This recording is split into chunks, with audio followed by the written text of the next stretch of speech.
Hey guys, welcome back to another video. This video is a re-upload of the video that I made earlier called The Malevolent Truth About Dark Energy. I got some feedback from some people. At the beginning of the video, I have Darth Vader holding the universe, grasping the universe by the clutches of his palm, holding it away, his palm away from his jaw, and saying, join the dark side. That was just a tongue-in-cheek play.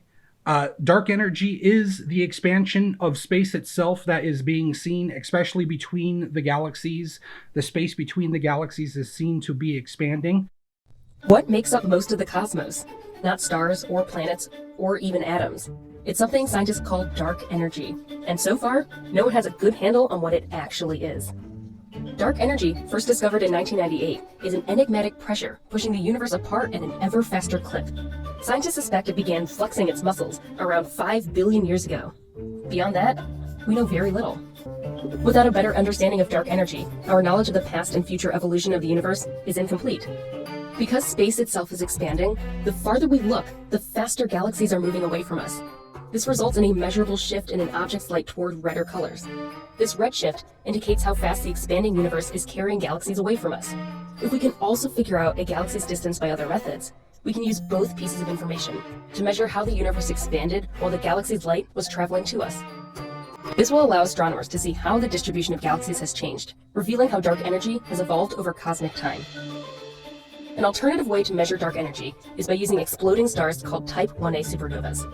These blasts are caused by the total destruction of a white dwarf star, and each one emits similar amounts of light. But the farther away they are, the fainter the explosions look.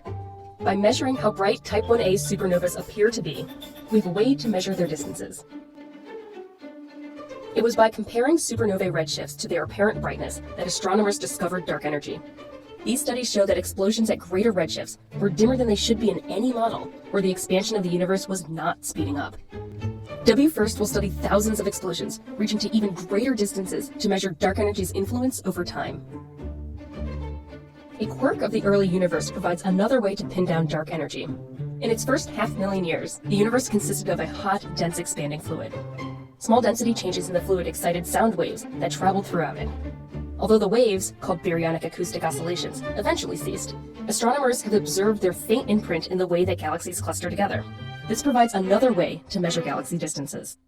First will measure how this imprint changes through cosmic history, allowing astronomers to map the expansion of the universe in more detail and probe dark energy's effects over time.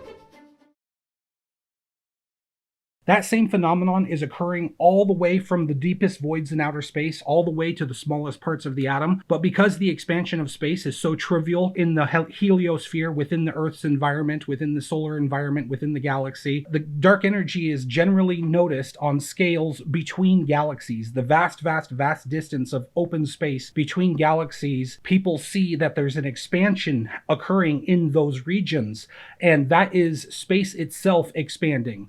Now, if you've watched any of my videos on the Majestic Crystal Universe playlist, I talk about exactly what's happening, but there is a little bit of a disconnect that people don't understand. My philosophy and my terminology and the way I'm saying things is a little bit different than the way mainstream science talks about it.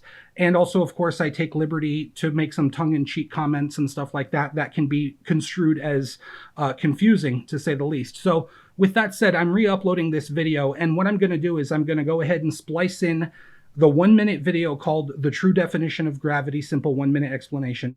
The white background represents the dark energy field. The pulsing represents the electromagnetic distortion around all matter, like two atoms. The electromagnetic distortion pushes dark energy away from matter on a gradient and makes all matter appear to have an attraction towards itself. Gravity can be defined as the electromagnetic force that matter exerts on the universe, on dark energy, that causes a dark energy field effect, or gravity. You can scale this up from atoms all the way to planets and suns and even black holes.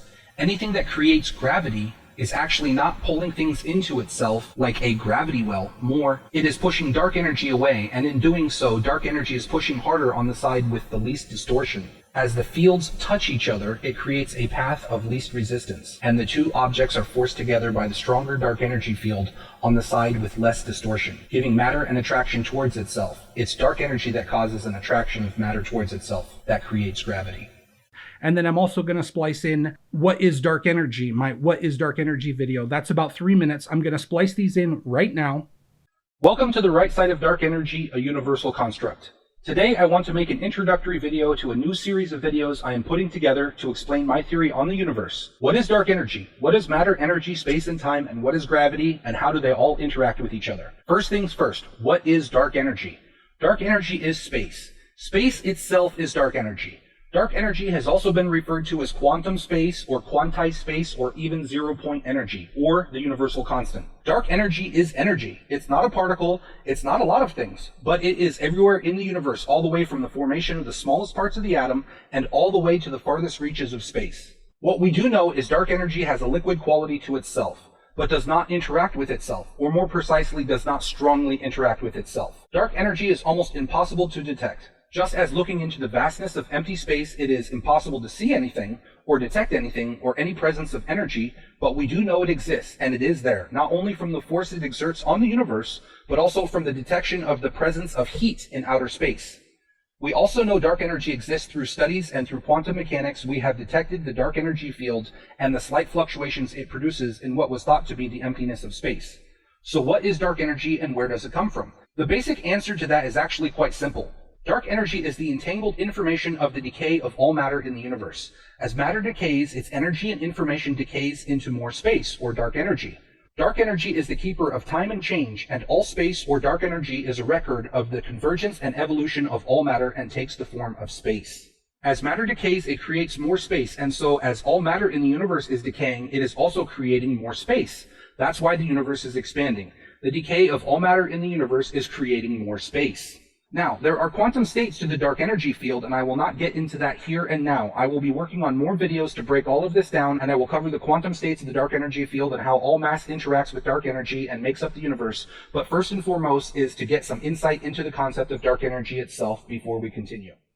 I already explained in the article earlier that I wrote this article before I've come to the conclusions and realizations that I've come to now. So I'm not going to go ahead and reiterate that over and over again. But let me just say right now that if you read the article in its entirety, or if you watch this video in its entirety, towards the end, you're going to get to the point that I'm talking about. And I wanted to just elaborate that these flashback video articles, I'm trying to make them as concise as possible and as standalone as possible so I can just get them out, because I literally have hundreds of them. If you start to watch them in the beginning and you don't watch through the entire thing and just stop and ponder what I'm trying to say, you can come to all kinds of conclusions like he thinks Darth Vader is expanding the universe, or Darth Vader and dark energy have something to do with each other. And, you know, this was a tongue-in-cheek kind of play on words.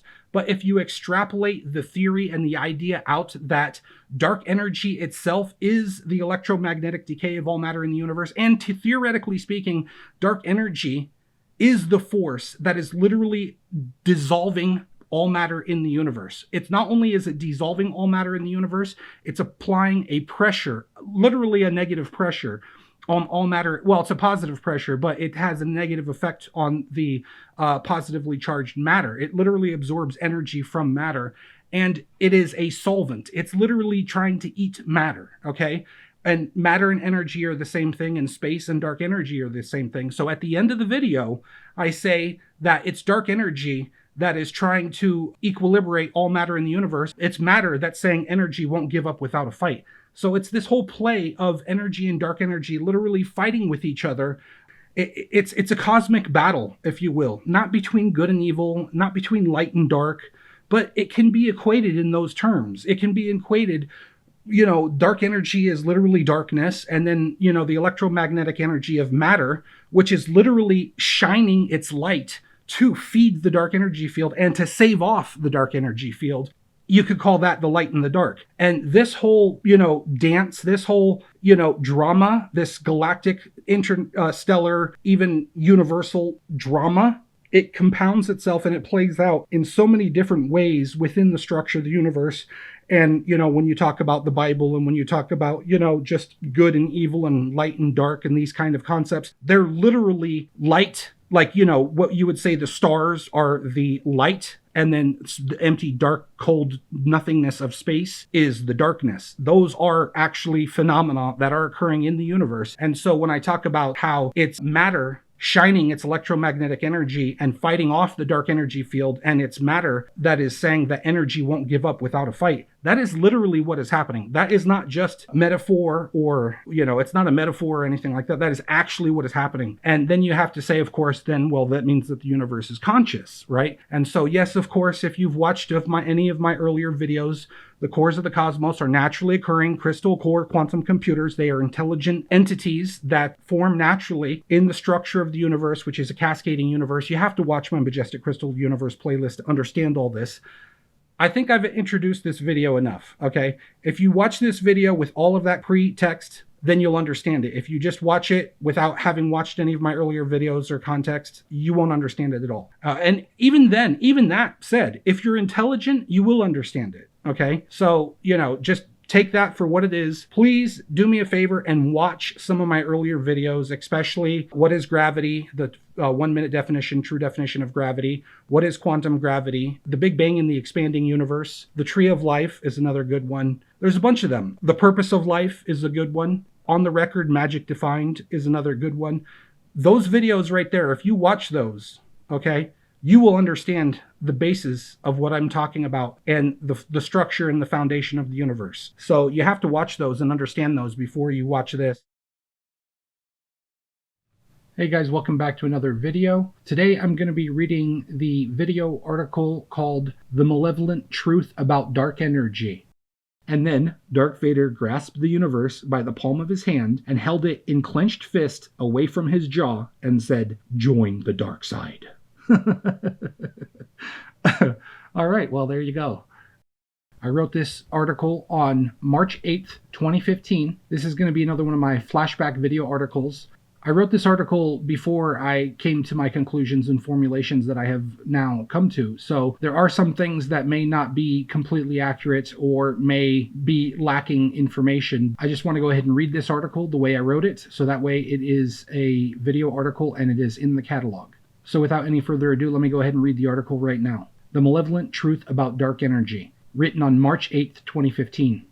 In the end, dark energy will win. What is dark energy? In its purest form, energy could be said to be the transfer of particles. What is a fire? It's the transfer of fuel, oxygen, and heat. But it's the transfer of particles, their fundamental elemental state, that resists said transformation. Their individual molecular structure changing, and in doing so, those molecules, atoms, and so on, in parentheses, all the particles that make up the atom, etc., end of parentheses, move at a much faster and more rapid pace while converting from one state to the next. So, these molecules are heating up, you say. Why? Why do the molecules heat up when they convert from one state to another? When molecules are in one state, one chemical element, they are stable. They behave in a way that can be described as consistent. In their structure, all the parts that make up the atom behave in a very specific and determined way. The speed of the electrons and so on all conform to a standard model, speed limit, etc. of the state they are in. So, when you have a chemical reaction and you have particles within matter, within atoms, shifting from one state to another, you have the very particles within the atom rearranging themselves. On an atomic level, if the atom is almost all empty space, with its nucleus and protons and electrons far out from the center, and there is quote-unquote nothing in between, why then would there be heat generated when the atom breaks apart and for a brief second moves much faster and into a new state? Well, this is actually what is happening, and this is why we can make fire. But on an atomic level, how could this be possible? How could the molecules that make up the atom get hotter if they are in virtual nothingness? What would they be reacting with to justify such change in properties? Sure, matter converting from one state to another is bound to have its own energetic ripples or feedback. But how can you explain the profound energy and heat that does actually get generated by such nothingness? So, if fire is the transfer of particles from one state to another producing excess of energy, then where is that energy coming from? Dark matter. I know that's my new go-to for everything. I promise you I am not trying to be malevolent. So, if fire is unexplainable, let's explain it. When the atoms on any given matter convert from one state to another, their bonds with the structure they originated breaks, freeing them to move to the next lighter state. When in transition, these particles accelerate. In parentheses, at the same time, nothing is free, so they speed up but give something in return. That is well covered already in nuclear force and particle physics. Or it could be that when matter changes form, it gives a little bit of itself to the dark side. But that is not the point overall. End of parentheses. Okay, so back to it. The particles accelerate when they break form. In their acceleration, they heat up. The particles in wood are at, say, 100 degrees, stable in form and structure. The speed of the atom is stable and consistent. The matter has expanded or contracted ever so slightly with its environment, and with its own temperature, it is stable. Now, you add oxygen, lots of oxygen. What starts to happen? Oxygen starts to change that 100-degree wood particle into a form of carbonated oxide, making the atoms change from one state to a lighter state. When the atoms break away from their original bonds, changing from wood to carbonated oxide, the parts that make up the atom are briefly free of bond and begin to move fast, faster than the state they were in.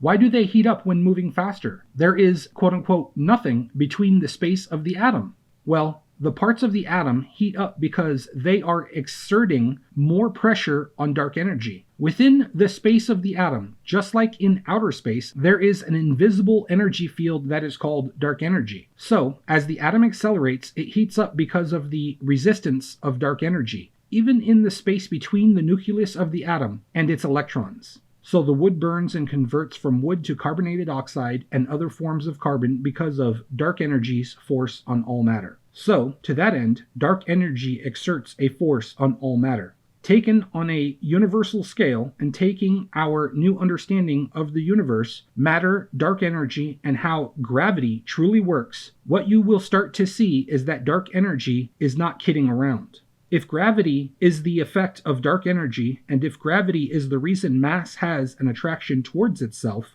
and if the sheer mass of matter is so strong that it squeezes itself into a frenzy of heat and energy, and if all energy and all mass is decaying into dark energy, there can only be one conclusion. Dark energy is trying to equilibrate the entire universe and everything in it. It's energy that is telling dark energy that matter won't give up without a fight. And then Darth Vader grasps the universe by the palm of his hand and held it in clenched fist away from his jaw and said, "Join the dark side." Let me read that again. And then Darth Vader grasped the universe by the palm of his hand and held it in clenched fist away from his jaw and said, "Join the dark side." All right, well, there you go. That is the malevolent truth about dark energy. I wrote that in early 2015. And again, this was written before I had come to the realizations and conclusions that I have now come to. So there is a little bit of information that is missing in this particular article, which I am now converting into a video article, obviously. But with that said, I think that the context and the form and the feeling of the concept I was trying to convey is, well, excellent. I really do think I wrote that really well. So, you do not want to toot your own horn? Why not? It's your own horn. You did not find this horn on the street. It is not the horn of a stranger. Why will you not toot it? Yeah, you have tooted before the horn, I imagine.